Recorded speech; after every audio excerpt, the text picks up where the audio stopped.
মোৰ ছাত্ৰ-ছাত্ৰী আৰু বন্ধু-বান্ধৱীসকল তোমালোক সকলোকে আমাৰ এই চেনেলটোলৈ পুনৰবাৰ স্বাগতম জনাইছোঁ। আজিৰ এই ভিডিঅ'টো মেট্ৰিক পৰীক্ষা পাছ কৰা, হায়াৰ ছেকেণ্ডাৰী পৰীক্ষা পাছ কৰা, BA পঢ়ি থকা, MA পঢ়ি থকা আদি ছাত্ৰ-ছাত্ৰীসকলৰ বহুত ইম্পৰ্টেণ্ট হয়। আজি মই তোমালোকক যে MLA এৰিয়া ডেভেলপমেণ্ট ফাণ্ড চুহৃদৰ ফৰ্মখন কেনেদৰে ফিল আপ কৰিব লাগিব, ক'ত জমা দিব লাগিব, কেনেকৈ পইচা পাবা, কি ডকুমেণ্টছ লাগিব, গোটেইখিনি অলপমান বুজাই দিবলৈ চেষ্টা কৰিম। ভিডিঅ'টি শেষলৈকে চাই থাকিবা। 1 নম্বৰত আছে নেম অফ দ্য এপ্লিকেণ্ট। ওপৰত লিখা আছে চোৱাচোন, fill all the fields in block letters. গোটেইখিনি কি কৰিব দিছে আমাক? ব্লক লেটাৰত এইখিনি লিখিব কৈছে। গতিকে ব্লক লেটাৰ ইউজ কৰিবা তোমালোকে। আৰু যিকেইটাত লিখা আছে fields marked as star are mandatory, যিকেইটা ষ্টাৰ দিয়া আছে সেই ষ্টাৰ দিয়া থকাকেইটা তোমালোকে ফিল কৰাটো মেণ্ডেটৰী হয়, ফিল তোমালোকে কৰিবই লাগিব। 2 নম্বৰত আছে ডেট অফ বাৰ্থ। তোমালোকৰ ডেট অফ বাৰ্থটো তোমালোকে দি দিবা। তোমালোকৰ আধাৰ কাৰ্ডতো পাবা, পেন কাৰ্ডতো পাবা, বা ডেট অফ বাৰ্থ চাৰ্টিফিকেট যিটো আছে তাতেও তোমালোকে পাবা। 3 নম্বৰত আছে জেণ্ডাৰ, অৰ্থাৎ মেল হ'লে মেলত ক্লিক কৰিবা, ল'ৰা হ'লে মেলত, আৰু ছোৱালী হ'লে ফিমেলত। যদি অন্যান্য হয় ট্ৰান্সজেণ্ডাৰ আদি অন্যান্য যদি হয় তোমালোকে আদাৰ্ছত টিক মাৰ্ক দিব লাগিব। 4 নম্বৰ এইটোত আছে গাৰ্ডেনছ নেম, তোমালোকৰ মা বা দেউতাৰ নাম। বহুতৰে কাৰোবাৰ দেউতাক নাই, কাৰোবাৰ মাকো নাই, মানে ঢুকাই। গতিকে ঢুকালে যদিহে তোমালোকৰ দেউতা নাথাকে তোমালোকৰ মাৰ নাম দিবা, বা তোমালোকৰ যদি মা দেউতা দুজনেই আছে তোমালোকৰ দেউতাৰ নামটো দি দিবা। তাৰপিছত 4ৰ বিট আছে গাৰ্ডেনছ অকুপেশ্যন, অৰ্থাৎ তোমালোকৰ যি তোমালোকে গাৰ্ডেনছ নেমত ধৰা মাৰ নাম দিলা, মায়ে তোমালোকৰ কি কৰে, যদি দেউতাৰ নাম দিয়া দেউতাই কি কৰে, তোমালোকে 4 নম্বৰৰ বিট লিখিব লাগিব। 4 নম্বৰৰ চিট আছে ৰিলেশ্যনশ্বিপ। সেই যে গাৰ্ডেনৰ নামটো দিলা, সেই গাৰ্ডেনৰ লগত কি ৰিলেশ্যন, যে দেউতা হয়নে, মা হয় নে, আংকল হয়, আণ্ট হয় নে, ব্ৰাদাৰ হয় নে, চিষ্টাৰ হয় নে, গ্ৰেণ্ডফাদাৰ, ইয়াতে তোমালোকে টিক মাৰ্ক দিব লাগিব। যদিহে ধৰা তোমালোকে ওপৰত গাৰ্ডেনছ নেমৰ তোমালোকে দেউতাৰ নামটো লিখি দিলা, তোমালোকে ফাদাৰৰ টিক মাৰ্ক দিবা, মাৰ নাম লিখিলে মাদাৰৰ টিক মাৰ্ক দিবা। ঠিক আছে। 5 নম্বৰ আছে এড্ৰেছ ইন ফুল। ইয়াতে তোমালোকে ছাইডৰ ফালে এখন ফটো দিব লাগিব, পাছপোৰ্ট ছাইজৰ ফটো। তাৰপিছত লেফ্ট ছাইডৰ ফালে আছে ফৰ আৰবান এৰিয়া, অৰ্থাৎ যিবিলাক চহৰৰ এলেকা আছে তাত তোমালোকে এলেকাত বসবাস কৰা ছাত্ৰ ছাত্ৰীসকলে তোমালোকে লেফ্ট ছাইডৰখিনি ফিল আপ কৰিব লাগিব। আৰু ৰুৰেল এৰিয়া যিবিলাক গাঁও অঞ্চলত থাকা সেই গাঁও অঞ্চলৰ ছাত্ৰ ছাত্ৰীখিনি বা ল'ৰা ছোৱালীখিনিয়ে ৰাইট ছাইডৰখিনি ফিল আপ কৰিব লাগিব। ইয়াতে আৰবান এৰিয়াৰ অৰ্থাৎ লেফ্ট ছাইডত আছে ডিষ্ট্ৰিক্টখনৰ নাম লিখিব লাগিব। তাৰপিছত মিউনিচিপালিটি MC, MB, TC এইখিনি তোমালোকে ফিল আপ কৰিব লাগিব। ইয়াৰখিনি কি হয় ইয়াতে ধুনীয়াকৈ দিয়া আছে। MB মানে হৈছে মিউনিচিপালিটি বৰ্ড, TC মানে হৈছে টাউন কমিটি। ঠিক আছে, ইয়াৰ পিছৰ পেজখিনিত এইখিনি আমি পাম, এইখিনিও মই তোমালোকক বুজাই দিবলৈ চেষ্টা কৰিম। আৰু তোমালোকে এই ফৰ্মখন ক'ত পাবা গোটেইখিনি মই তোমালোকক জনাই দিম, তোমালোকে ভিডিঅ'টি চাই থাকা। নেক্সট আছে ৱাৰ্ড নম্বৰ দিব লাগিব। তাৰপিছত B নম্বৰত আছে 5 নম্বৰৰ বিট চাৰ্কলৰ নামটো দিব লাগিব। তাৰপিছত ব্লকৰ নামটো দিব লাগিব। গাঁও পঞ্চায়তৰ F নম্বৰত আছে গাঁও পঞ্চায়তৰ নাম দিব লাগিব। G নম্বৰত আছে ভিলেজৰ নাম দিব লাগিব। নেক্সট H নম্বৰটো গোটেই ছাত্ৰ ছাত্ৰীসকলে ফিল আপ কৰিব লাগিব, পোষ্ট অফিচৰ নামটো দিব লাগিব। I নম্বৰত আছে পুলিচ ষ্টেচন, তোমালোকৰ যিটো পুলিচ ষ্টেচনৰ ওচৰত আছে সেই পুলিচ ষ্টেচনটোৰ নাম দিব লাগিব, লোকেলিটিত দিব লাগিব। তাৰপিছত পিন কোড, K নম্বৰত আছে পিন কোড, অৰ্থাৎ পোষ্টেল কোড যিটো থাকে সেইটো দিব লাগিব। 6 নম্বৰত আছে কাষ্ট, অৰ্থাৎ তোমালোক জেনেৰেল কাষ্টৰ হয় মানে ST, SC, OBC, MOBC, ইয়াতে তোমালোকে টিক মাৰ্ক দিব লাগিব। যদি জেনেৰেল হয় জেনেৰেলত টিক মাৰ্ক দিবা। ঠিক তেনেদৰে 7 নম্বৰত আছে কমিউনিটি, যদি মাইনৰিটি কমিউনিটিৰ হয় তেতিয়াহ'লে মাইনৰিটি টিক মাৰ্ক দিব লাগিব। যদি টি ট্ৰাইবছৰ হয় ইয়াতে টি ট্ৰাইবছত টিক মাৰ্ক দিব লাগিব। যদিহে মাইনৰিটিও নহয় টি ট্ৰাইবছো নহয় তেতিয়াহ'লে টিক মাৰ্ক দিয়াৰ কোনো প্ৰয়োজন নাই, আৰু 7 নম্বৰটো ফিল আপ নকৰিলেও হ'ব। 8 নম্বৰত আছে ৰিলিজিয়ন, অৰ্থাৎ তোমালোকৰ যিটো ধৰ্ম সেইটো হিন্দু ধৰ্ম, মুছলিম ধৰ্ম, খ্ৰীষ্টিয়ান, শিখ, বুদ্ধিষ্ট যিটো ধৰ্ম হয় তোমালোকৰ, যেনে হিন্দু ধৰ্মৰ যদি হয় হিন্দুত টিক মাৰ্ক দিবা। যদি মুছলিম ধৰ্মাৱলম্বী ছাত্ৰ ছাত্ৰী আছা তোমালোকে যদি ফিল আপ কৰিব বিচৰা এইখনত তোমালোকে মুছলিমত তোমালোকে টিক মাৰ্ক দিব লাগিব। 9 নম্বৰত আছে মোবাইল নম্বৰ দিয়াটো মেণ্ডেটৰী হয়, মোবাইল নম্বৰ তোমালোকে দিব লাগিব। বহুতো ছাত্ৰ ছাত্ৰী এটা ভুল কৰে মোবাইল নম্বৰ দিয়াৰ সময়ত, যে ঘৰৰ যিকোনো এটা মোবাইল নম্বৰ দি দিয়ে। গতিকে কিছুমানত কি হয়, বহুতৰে ঘৰত সেই মোবাইল নম্বৰবোৰত পইচা ভৰোৱাই নাথাকে গতিকে কেতিয়াবা যদি কিবা এনেকুৱা ধৰণৰ ইম্পৰ্টেণ্ট ফোন আহে তোমালোকৰ প্ৰব্লেম হ'ব গতিকে যিটো মোবাইল যিখন চিম তোমালোকে সচৰাচৰ বেছি ইউজ কৰা ঘৰত বেছি ইউজ কৰে সেই মোবাইল নম্বৰটো দি দিবা 10 নম্বৰ আছে বেংক এণ্ড পেন ডিটেইলছ নম্বৰত আছে 10 নম্বৰ এ বেংক নেম তোমালোকৰ যিটো বেংকৰ পাছবুক দিব বিচৰা সেই পাছবুক যিটো বেংকৰ হয় যেনে ধৰা ষ্টেট বেংকৰ যদি হয় ষ্টেট বেংক লিখিবা চমুকৈ SBI বুলি লিখি দিলেও কোনো প্ৰব্লেম নাই তাৰপিছত ব্ৰাঞ্চ কোনটো ব্ৰাঞ্চৰ অন্তৰ্গত সেই ব্ৰাঞ্চটোৰ নাম লিখিব লাগিব বেংকৰ যিটো পাছবুক থাকে তাত ব্ৰাঞ্চৰ নামো ধুনীয়াকৈ উল্লেখ কৰাই আছে তাতো তোমালোকে চাই ল'ব পাৰিবা যদিহে কিবা অসুবিধা হোৱা সি নম্বৰত আছে ব্ৰাঞ্চ IFSC মানে ব্ৰাঞ্চৰ যিটো IFSC কোড আছে সেইটো পাছবুকখনতে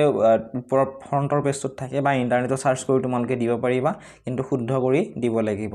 যি নম্বৰ আছে একাউণ্ট নম্বৰটো পাছবুকখনতে পাবা তাত চাই লিখি দিবা ধুনীয়াকৈ এই নম্বৰত আছে একাউণ্ট হোল্ডাৰ্ছ নেম একাউণ্টটো কিন্তু তোমালোকৰ নিজৰ নামত লাগিব ঠিক আছে যিসকল ছাত্ৰ ছাত্ৰী এতিয়াও নিজৰ নামত একাউণ্টছ নাই তোমালোকে একাউণ্টটো বনাই ল'বা এফ নম্বৰত আছে পেন নম্বৰ তো পান কাৰ্ড যদিহে আছে তোমালোকে পান কাৰ্ডৰ যিটো নাম্বাৰ আছে সেইটো ইয়াতে দিব লাগিব যদিহে পান কাৰ্ড নাই নিদিলেও কোনো প্ৰব্লেম নাই কাৰণ ইয়াত ষ্টাৰ মাৰ্ক দিয়াই নাই তো ষ্টাৰ মাৰ্ক দিয়াখিনি ফিল আপ কৰাটো মেণ্ডেটৰী হয়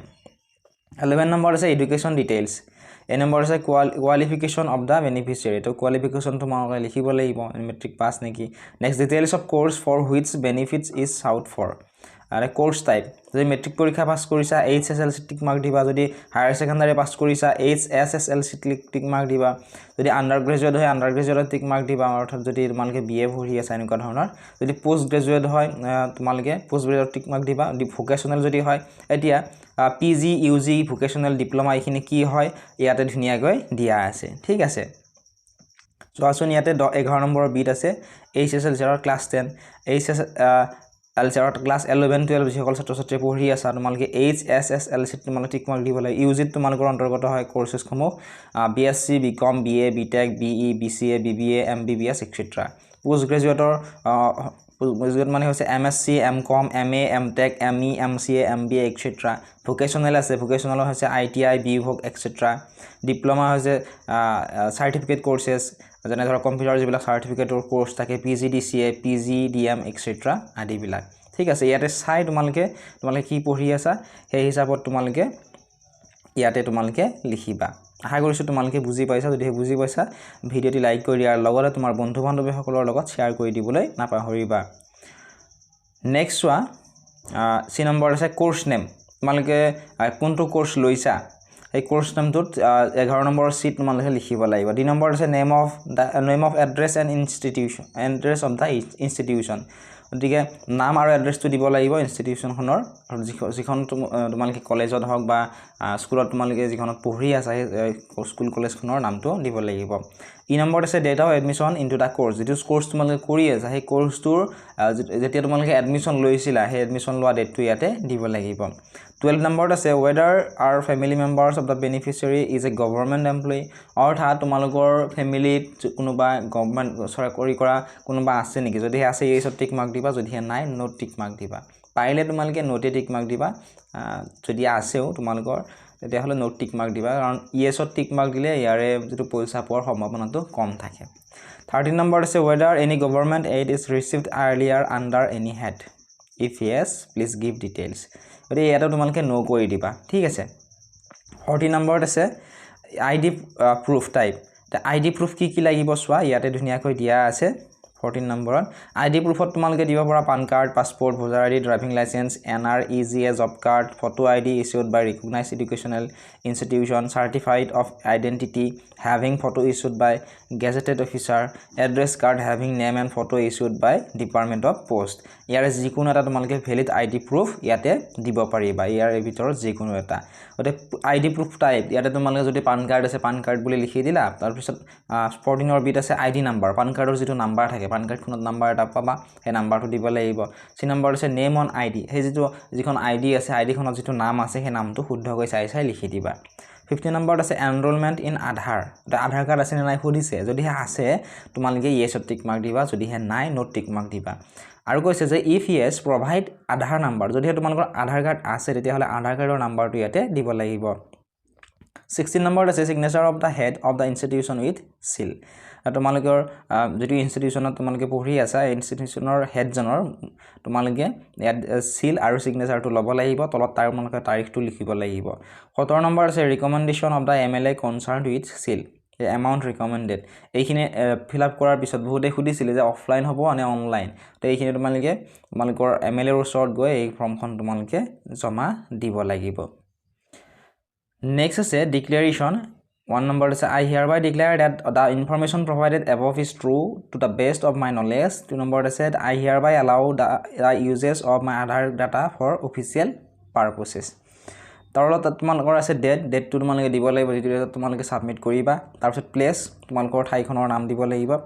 নেক্সট শেষত সিগনেচাৰ অফ দা এপ্লিকেন্ট তোমালোকৰ যিজনে এপ্লাই কৰিবা হে এপ্লাই কৰা এপ্লিকেন্ট জনৰ তোমালোকে সাইনটো ইয়াতে দিব লাগিব এইখিনি ফিল আপ কৰি তোমালোকে জমা দিব পাৰিবা এতিয়া নেক্সট আৰু এটা তোমালোকে খুদিছিলা যে এই ফৰ্মখন আমি ক'ত পাম এই ফৰ্মখন যদি হে তোমালোকক লাগে তোমালোকে ডেসক্ৰিপচনত দিয়া লিংকসমূহত ক্লিক কৰি আমাৰ Facebook page WhatsApp channel Telegram channel আদি সমূহত ফলো কৰি ল'ব পাৰিবা তাত তোমালোকে এই ফৰ্মখন পাবা আৰু যদি হে তোমালোকে তাত কিবা কাৰণত তোমালোকে ধৰা ফেসবুক পেজটো ফলো কৰিব নোৱাৰিলা কিবা অসুবিধা হ'ল তোমালোকৰ কেতিয়াবা হৈ যায় এনেকুৱা ধৰণৰ অসুবিধা তোমালোকে ডেসক্ৰিপচনত দিয়া হোৱাটসএপ নম্বৰত এই ভিডিওটোৰ স্ক্ৰিনশ্বটটো তোমালোকে পঠিয়াই দিলে মই তোমালোকক ইয়াৰে পিডিএফটো দি দিম এইখিনি আছিল আজিৰ এই ভিডিওটো যদি উপকৃত হৈছা ভিডিওটো লাইক কৰি দিয়াৰ লগতে চেনেলটো সাবস্ক্ৰাইব কৰি দিবা আৰু